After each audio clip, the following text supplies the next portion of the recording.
Went on my LSD trip in 1965, which most of you know about as a story and all has to do with a massive overdose, and you can read about it in my book.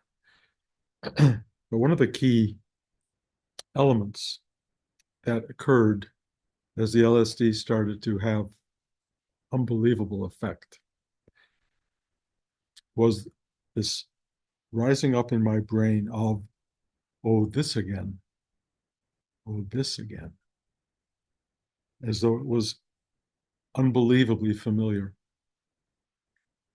that it was the trip back into whatever you want to call it, totality, oblivion, uncertainty, unknowing, death, whatever you determine it to be through your mind. The reality was that it was knowable and known. It had been there before and it was back again.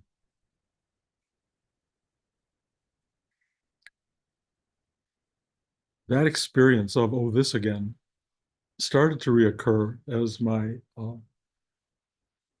aging aspect came into being. I had this feeling that this is not the first time. This is very familiar territory. I wasn't in love with it, but it was very knowable. This was not something that had come out of nowhere. It was built in and it was profoundly familiar. And then the recent political changes in the world have had exactly the same aspect. Oh, this again. Not that I, in my lifetime, have experienced what's occurring before, not on this dynamic, but it's familiar, profoundly familiar. And not to pass a judgment on it one way or another, but it seems part of a cycle of being on Earth. And all of us genetically, intuitively know this space. We have dealt with it before. How to acknowledge what that means, I'm not sure. I could say in a past life, I could say in many past lives, and it could be just a genetic reminiscence of, oh, yes, my ancestors went through this. But it feels very immediate. And the oh, this again is, in a way, the doorway to a journey. And it's an irreversible journey. That's what it felt like on LSD. That's what it felt like as I started to experience old age occurring and all the elements that happen around that. And now it's what I'm experiencing politically and even, if you will, atmospherically or in terms of environment and change. Oh, this again. Lots of stories around it. Um, my brother had fire insurance policies that were way too expensive in California. And so a month ago, he sold his house. Last Saturday, he moved to a place called Santa Clarita. 3 days later, they were evacuating because of fire in his new house. They had yet to figure out how to totally charge their cars and supposedly didn't have enough electrical charge to escape the fires that were right over the ridge. You could see the images of it and pretty dramatic. But there's again this strange feeling, ancient feeling of, oh, this again. They did manage to charge their car. They did manage to get away, and they are now back home in a zone that is supposedly free. And this morning he wrote and said they're having rains. So there's that as well. Things happen and they correct, they change, they keep altering in sometimes very dramatic ways, sometimes relatively simple ways. Learning how to deal with inevitability, learning how to deal with patterns of human experience that are both generated into the entirety of human experience and also very much in your part of it, and yet they're connected. You are not separate or isolated from the whole of humankind. Not only humankind now, but in the entirety of human existence. We are all woven into the same fabric. We're all part of this thing that's happening, and it's happening in a big way. And the oh, this again experience leads into now what? Now what? Because yes, it's familiar. Yes, it has happened. But what is the path forward? How do I move forward when, in fact, the roadmap that I used to know is gone? And if you want to understand, old age is the taking away of the roadmap. Climate change is the taking away of the roadmap. Certain political transformations are taking away the roadmap. There is nothing you can look at. You can't plug it into Google Maps. You have to find a way in yourself to navigate the unnavigable, that which cannot be known. How do I find my way into the next moment and the next moment and the next moment without a map? And then, you might turn to people who have been there before, but what can they tell you? You've got to figure it out. You have to figure it out. One thing we can do for one another, I've said this probably week after week, is hold each other's hands. We have these classes, which are transmissions of, for some people, just comfort and stillness, but also for a kind of inner knowing that you can even use the word wisdom. And the word wisdom means that the knowing actually has a kind of non intellectual, non conceptual directivity to it. It doesn't use the program of your day to day mind that you've been using from the minute you were born. This is something else. Now, a lot of you who've been in this class for some time have an awareness of, and maybe an even a great practice of, trusting this subtle awareness that, in a sense, knows how to go forward even without a map. You take another step and you take another step. And then the journey is now what? And I can only tell you, nobody knows.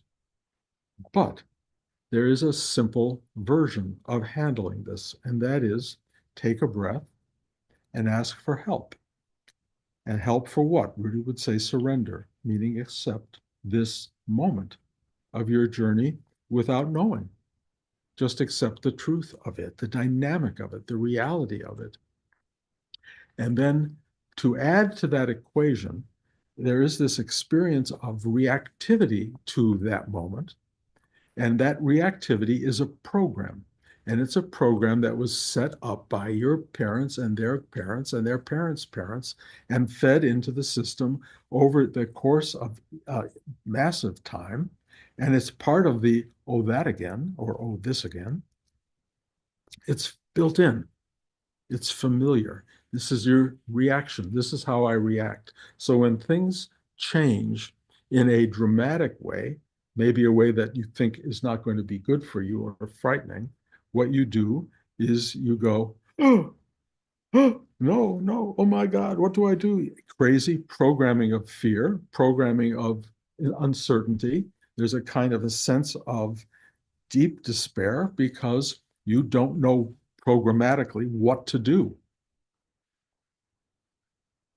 This simple answer that comes out of the absolute stillness of a kind of practice like this, a sitting, a being quiet, of looking for guidance, is one, a feeling of, okay, be quiet, accept, let go of the program, let go of the noise, let go of the mind stuff, which will come as an idea, a thought, or a feeling, fear and tension and drama, or I got to run away, or I have to do this or that.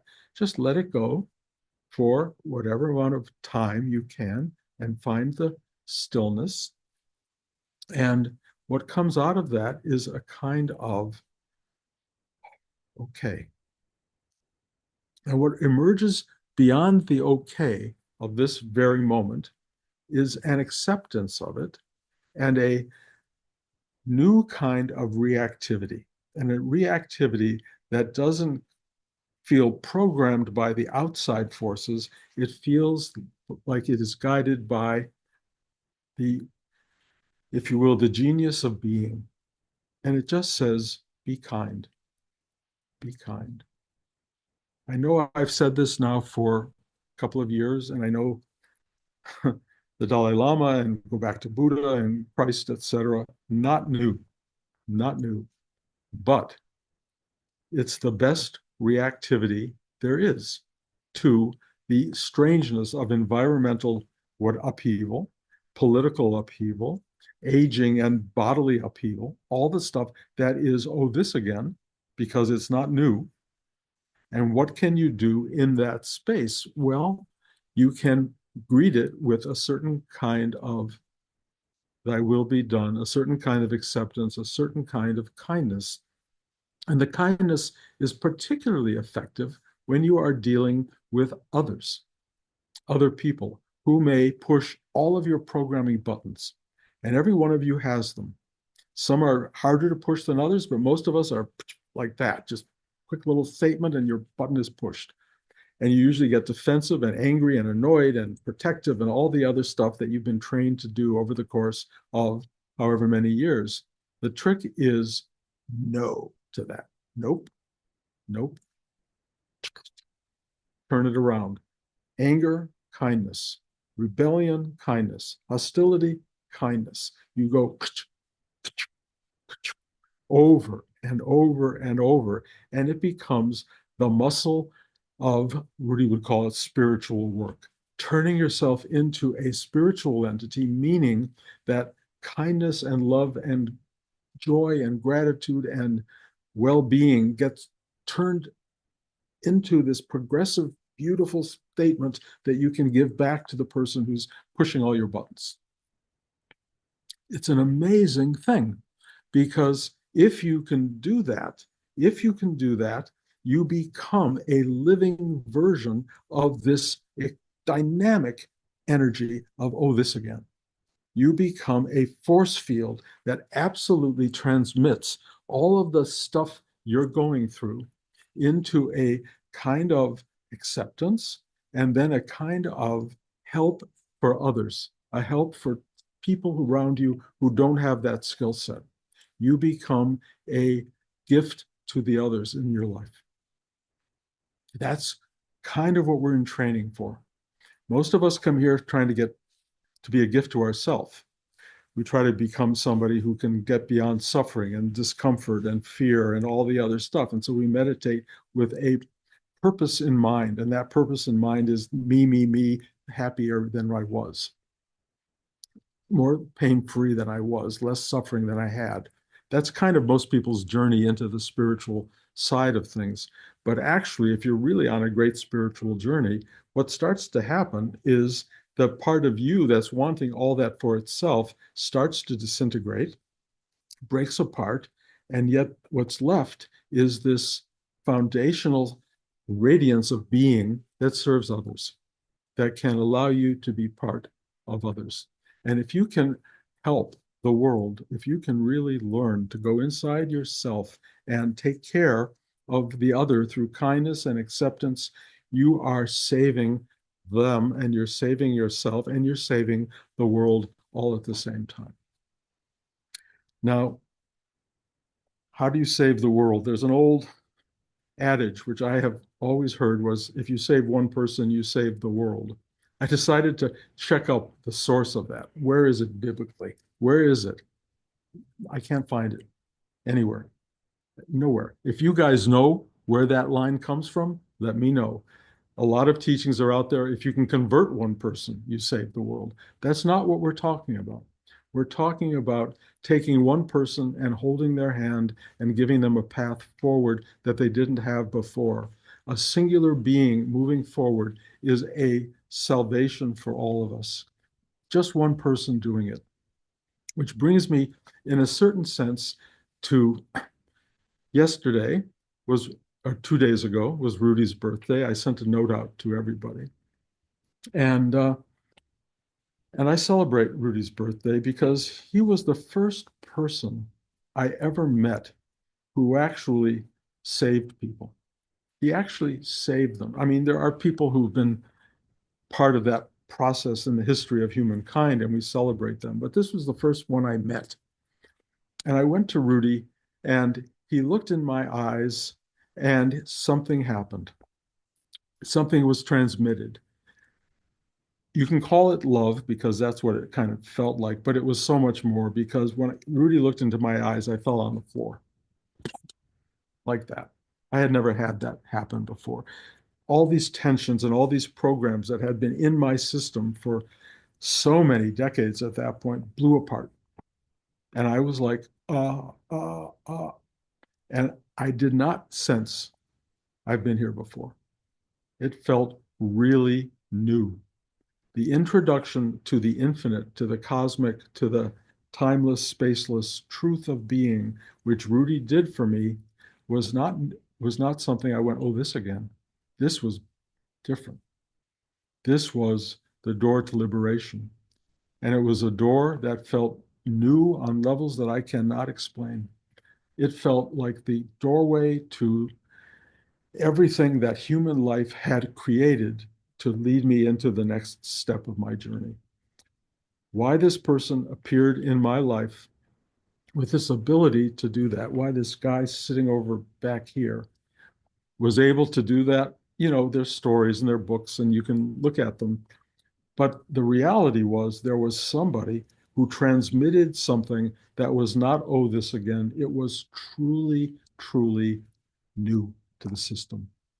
And that, if he said, if you sit every day for the rest of your life and you breathe this in and you find your way deeper and deeper and higher, and you let this energy work for you, it will transform you and it will transform others who come into your contact. And that has proven to be true. This was 97 years ago that this man was born into the world. He has a story like everybody. His story broke apart through suffering, which is the way most stories break apart. Uh, I'm not going to go into his story right now, but I will tell you, coming across a teacher who can bring you energy, simplicity, clarity, openness is an extraordinary thing.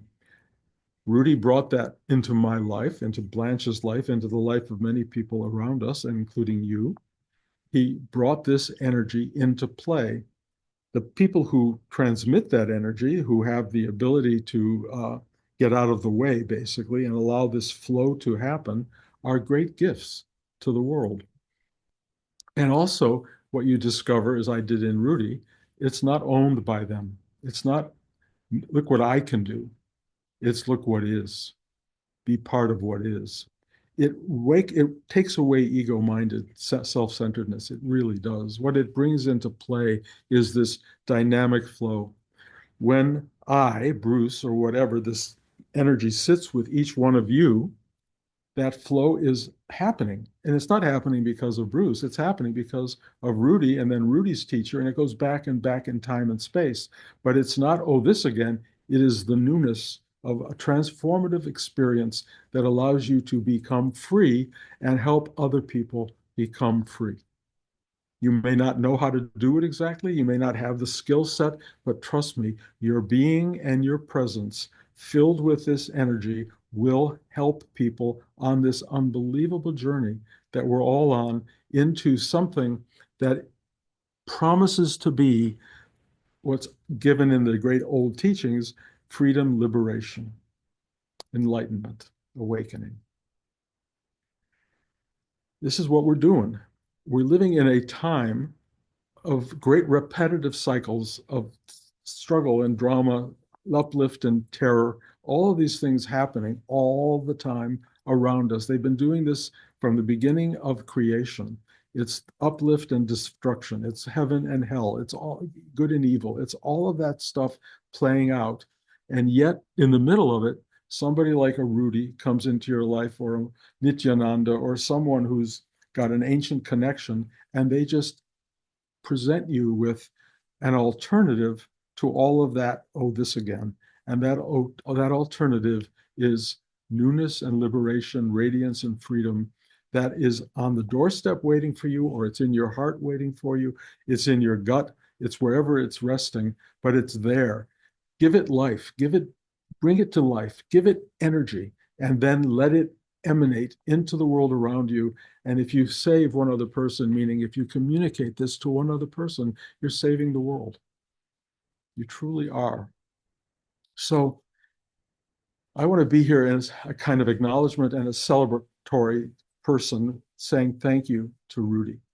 I want to say thank you for the unbelievable dynamic of this transformative power that has been a gift in my life. I also want to acknowledge, as Rudy would have had he been here, that just because this has come through and just because it's in your system, it isn't over. It's not like, okay, you did it, you're done. At least that's not my experience. Having arrived at a place of flow means you got to work twice as hard to flow. That energy, you could see it in the California fires. The waters ran out. They had to bring in airplanes and drop stuff over the fires. You know, just because you have a connection to the infinite and the unbelievable viability of something greater than human life doesn't mean that you're done. It's a constant work. So when I watched the news this week, and I tried not to watch the news this week, but I forgive me, I'm a human being, and I wanted to see what was happening. I went, oh my God, and I went, oh, this again, because this is not new to the human civilization, and I got all twisted up inside and all knotted up, and I went, ooh, and it was affecting me in a big way, and all I had was my Rudy, the practice, the way of going inside, breathing out through my inner being, and accepting the larger picture. And my friend Anne sent me this wonderful quote of a man who talked about the cycle of darkness that comes into life and how big it is and how constant it is in life.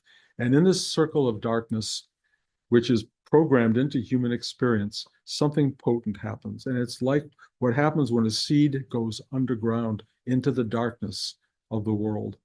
And in that space, it sprouts. It needs darkness to sprout. It needs darkness to grow. It needs a time to find itself outside of the distraction of everything that's light and bright and compelling. You go into the stillness and the darkness inside, and this thing starts to evolve. Our lives, our individual lives, our communal lives, our societal lives right now are going to be in darkness, but that's not a bad thing. Sprout. Feel the opening, feel the growth, feel the possibility, feel the newness that comes out of that darkness. Because we're not on a journey into misery and destruction. We're on a journey into what Rudy taught me, and which I am trying to share with you, into this thing that is not knowable. It's just there, and it is liberating on every level, but it takes work. And if you do the work, God bless. If you don't do the work, you know, there's pain and suffering, and we all know what that is. Every one of us knows what that is. So choose, program. Your program will tell you what to choose. Deprogramming, taking someone like Rudy and going to the program and going nope to all that stuff, liberates you to choose differently, to choose the radiant life even in the darkness of the psyche. In the dark nights of the soul, you will shine. That's the journey we're on. This is all familiar. This has all been done before.